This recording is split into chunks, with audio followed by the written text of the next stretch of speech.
여러분 안녕하세요. 바둑꽃입니다. 바둑을 두다가 보면 많이 나오는 사활의 형태들이 있습니다. 이 사활의 모양에서 특히 살아있는지 과연 지켜야 되는 장면인지 아니면 손을 빼고 선수를 잡았을 때 상대방이 잡으러 오면 어떻게 대응을 해야 되는지 어려운 경우가 있는데요. 오늘은 실전에서 정말 많이 나오는 사활의 몇 가지 형태들을 보여드리면서 한번 살아있는지 또 잡으러 온다면 어떻게 대응해야 되는지 알려드리는 시간 가져보도록 하겠습니다.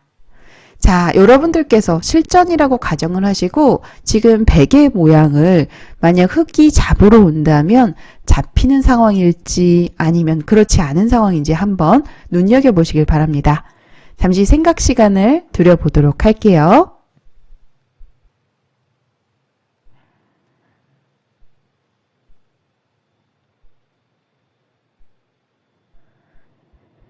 자, 지금 베개 궁도가 상당히 넓습니다. 이러한 모양이 3-3 정석 이후에 많이 나오게 되는데요.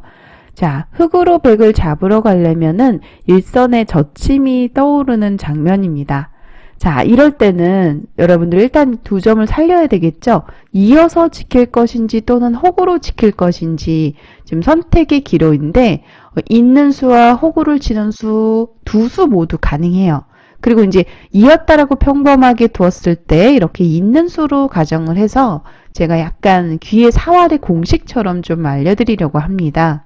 여러분들 바둑에서 이제 초급자 시절에 이 사활의 6-4-8생 들어보셨을 거예요. 이제 보통은 이제 6줄이면 죽고 8줄이면 산다라는 개념으로 알고 계시는데 귀의 사활을 보시게 되면요. 궁도로 계산을 해보는 겁니다. 지금 베개의 궁도가 지금 요 지점부터 계산을 해서요. 총 8개가 되겠습니다. 이 안에 있는 박스형 6개와 그리고 양쪽 좌우를 합하면 8개가 되는데요.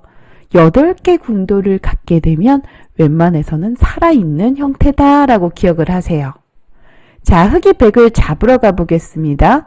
자, 이렇게 들어온다면 지금 현재 7개의 궁도가 됐죠. 그러면 7개의 궁도에서는 이렇게 먼저 두는 쪽이 상대도를 잡거나 살 수가 있어요. 그러니까 지금은 백이 둘 차례니까 이렇게 지금 가운데를 두게 되면 좀 깔끔하게 살아있는 형태가 되겠습니다. 자, 7개 궁도에서 만약에 손을 돌려서 다른 곳을 둔다라고 가정을 해볼게요. 그러면 흑은 백을 어떻게 잡으러 가면 좀 가장 쉽게 제압할 수 있을까요? 6-4-8생 기억을 하시면 좋은데 이럴 때는 괜히 안쪽에서 백도를 건드리는 것이 아니라 바깥쪽에서부터 궁도를 메워서 육궁을 만들면 되는 겁니다. 자, 아주 쉽죠? 지금 6궁도가 돼서 백이 집을 이렇게 만들려고 시도를 해도 먼저 치중을 가고 들어가서 옥집으로 백도를 제압할 수 있습니다. 정말 알기 쉽죠? 방금 전에 보여드렸던 2의 1의 자리로 한 칸을 띄워보겠습니다. 이때도 치중수가 있어서 먼저 치중을 가고 이렇게 급소 자리를 파고들면 백도 궁도를 넓혀야 되는데 비계 형태가 아니라 귀의 특수성 때문에 백이 잡혔습니다. 옥집이고요. 반대편 한 점 따내도 안 되죠. 네, 그래서 사활에서는 약간 공식처럼 기억을 하시면 좋은 게 바로 6-4-8생의 개념인데요. 지금 8궁도니까는 백은 살아있는 거예요. 안쪽을 먼저 공략하더라도 호구를 쳐서 집을 만들게 되면 깔끔하게 살아있습니다. 자, 2의 2의 자리를 붙여오더라도요. 젖혀오게 되면 흑은 늘어야 되는데 또는 이렇게 두어오더라도요. 단수 한번 치고 다시 늘어서 깔끔하게 분리된 집을 만들 수가 있습니다. 늘어서 봤더라도 마찬가지로 이 자리를 두게 되면 A, B 좌우에 한 집 나는 곳이 맛보기로 흑이 안 됩니다. 자, 그래서 6-4-8생의 개념을 기억을 하신다면 이러한 사활의 모양이 비록 흑에게 이제 봉쇄를 당한 형태이지만 살아있구나 이렇게 계산을 해서 6 궁도에다가 양쪽 하나씩을 더하면 8궁도로 살아있는 형태가 되겠습니다. 이곳을 젖혀오더라도 마찬가지로 집을 이제 만들어서 6궁이 되기 전에 빨리 살아야 되는 거죠. 7궁일 때는 빨리 지켜서 살아야 됩니다. 자, 이번에는 궁도 하나를 더 좁혀보도록 할게요. 모양을 조금씩 바꿔가면서 알려드릴 텐데, 자, 다음에 계속해서 다음의 모양을 살펴보겠습니다.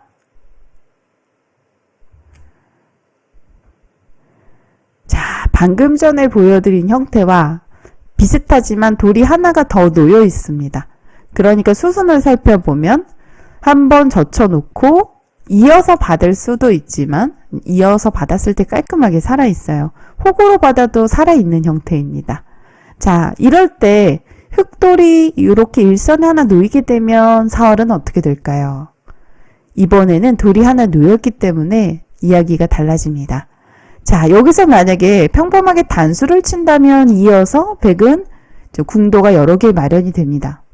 7궁이 되었죠. 7궁이 되면은 먼저 두는 쪽이 잡을 수 있다는 말씀드렸는데 백의 모양이 단단하기 때문에 지금 이렇게 안쪽을 붙여가는 수가 지금 흙을 약간 잡으러 가는 데 있어서 강수가 돼요. 그래서 이런 형태가 만들어졌을 때 이제 그냥 살 수는 없고요. 저희가 이제 만년패라고 이야기를 하는데 백도 손을 빼게 되고 패를 절대 들어가면 안 됩니다. 들어가면 이제 패가 되는 거고요. 한 수 늘어진 패가 되겠죠. 네, 백도 손을 빼게 되는데 손을 빼게 되면 계속 여러 번을 두어야만 이 백도를 잡으러 가는 패를 들어갈 수가 있어요. 그래서 시간이 오래 걸린다고 해서 만년패라고 표현을 합니다. 자, 그리고 궁도를 만약에 이렇게 좁혀온다면, 이게 좁혀오는 게 좋은데요. 이렇게 좁혀온다면 이때 백이 그 집 모양을 만들어서 이러한 모양으로 만들어 갔을 때도 패를 내서 살 수가 있고요. 그리고 한 칸으로 치중을 유도해서 변의 약점을 통해서 이렇게 잡으러 와야 되는데 변의 약점을 통해서 탈출하는 것도 가능합니다. 네, 그래서 깔끔하게 백을 제압할 수 없는 형태예요. 지금 물론 6, 4, 8생의 궁도 사월에서 놓고 보면은 깔끔하게 죽었습니다. 잡혔습니다가 아니라 약간 좀 패 정도가 일어나는 형태인데 일단은 단수는 궁도를 효율적으로 줄이는 수법은 아니고요. 첫 번째는 바로 먹여치는 수가 이 문제의 급소입니다. 궁도를 줄이면서 백에게 따냄을 유도해서 치중의 급소를 가는 거죠. 자, 이러한 사활의 유형이 정말 많이 나오는데 특히 삼삼정석에서 상대 돌이 하나만 놓여 있어도 손을 뺐을 때 궁도가 여유가 있어서 단수를 치게 되면 그냥 살아있을 것 같은 형태거든요. 거의 살아있는데 먹여치는 변수가 또 있어서 이렇게 백집을 효과적으로 없앨 수가 있어요. 이곳을 두더라도 단수가 되면서 옥집이 되는 거고요. 근데 이곳을 두게 되면 단수를 쳐서 귀곡사로 백이 잡혔습니다. 자, 그래서 돌 하나만 더 놓여 있어도 사활의 그 생사가 달라지게 되는 겁니다. 계속해서 다른 모양으로 또 보여드리도록 하겠습니다.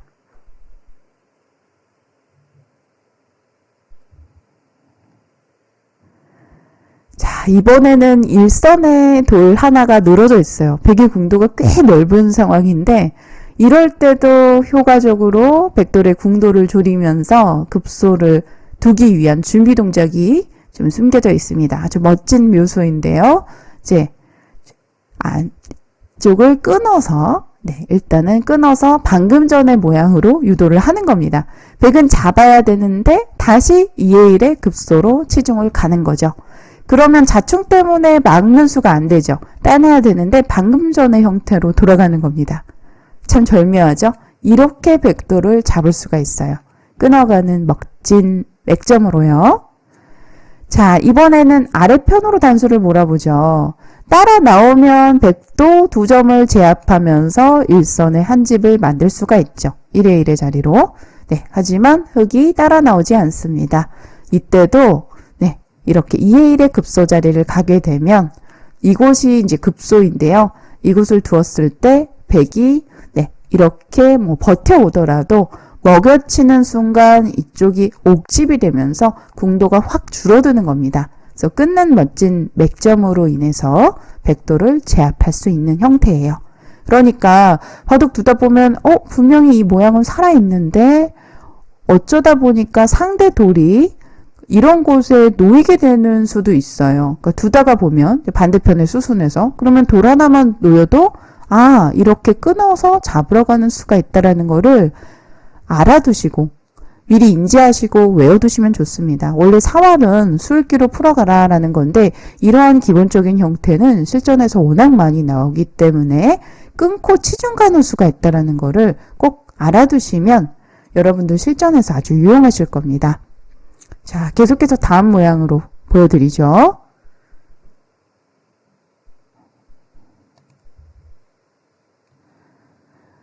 이 모양은 제가 최근에 강좌에서 다루었던 사활의 형태와 거의 유사한데 이견이 없어도 마찬가지로 젖혀 있는다면 백은 늘어서 살았습니다. 그래서 그냥 늘어서 두는 것이 백의 궁도를 좀 넓게 허용하는 것처럼 보이지만 이러한 모양에서는 잡으러 가는 맥점이 숨겨져 있어요. 자, 일단 일선을 한번 젖혀서 백에게 육궁을 유도하는 겁니다. 있게 되면 그냥 이렇게 쉽게 줄여서 육궁으로 백을 잡을 수가 있어요. 네. 이곳에 2의 1에 한 칸을 두더라도 치중으로 백을 제압할 수가 있습니다. 자, 백으로 버틴다면 있는 수가 아니라 호구를 쳐서 최대한 모양을 넓혀야 되겠죠. 이때 일선을 한번 젖혀놓고 다시 치중을 갑니다. 4월에서 2의 1의 급소 있다라는 격언이 있습니다. 2의 1의 급소인 경우가 굉장히 많고요. 상대방이 버텨오더라도 이어서 옥집을 만들면 되겠습니다.